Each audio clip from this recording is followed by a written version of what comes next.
For homework 3, I'll be evaluating social programs and policy within Canada. The research methods I'll be using are the 2011 CES-CPS questionnaire, done in Canada with 4,100 respondents.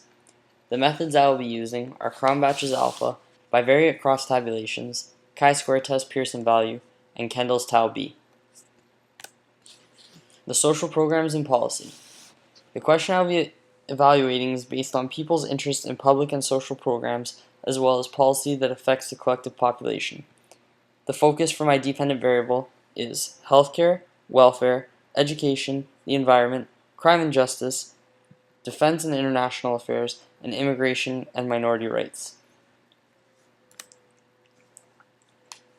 Using the CES 2011 questionnaire, which was done shortly before election, during a time of political awareness and many debates regarding social programs. As we can see by the alpha score of 6103, greater than the threshold of 0.6, and all the alpha scores, if deleted, being lower than 6103, make the index usable. This is the index for the dependent variable. With a mean of 0.123, it indicates a very strong trend towards people who pay a lot of attention.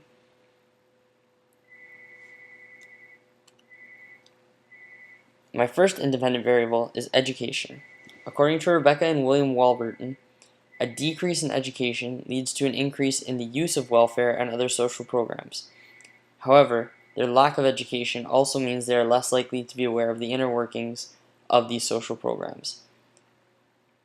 Therefore, the hypothesis is the more education that a person obtains, the more attentive they will be regarding social programs. My second independent variable is language. Bernier claims that there is a difference between Quebec's social policy and the rest of Canada due to the fact that their language differences. He claims that their public policy is better able to foster public opinion. The full hypothesis is French speakers will be more attentive to public policy and government expenditure than English speakers, and even more so than those who speak foreign languages, due to this.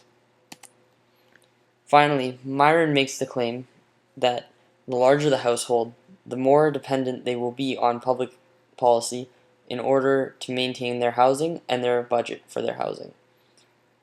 Based on this, we can hypothesize that the larger a household is, the more likely the head or heads of these households are to concern themselves with public policy, as it directly affects their housing.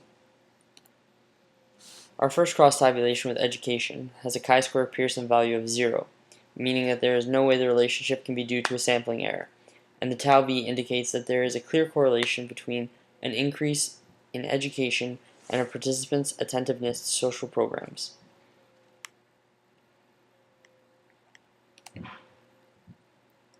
The second cross-tabulation for language has a chi-square Pearson value of 0.001, meaning that it's highly unlikely to be due to a sampling error, and the tau b is 0.8004, which indicates that there is a small relationship. However, the relationship exists. In this cross-tabulation, we can see that French speakers are the most likely to be attentive to public policy, with other languages coming in second, opposed to English. English speakers are the least likely to show concern or attentiveness towards public policy. In our third cross-tabulation with household size, we see that the hypothesis is completely opposite. The chi-square value is quite high in comparison to the previous crosstabs, meaning that correlation could be due to a sampling error.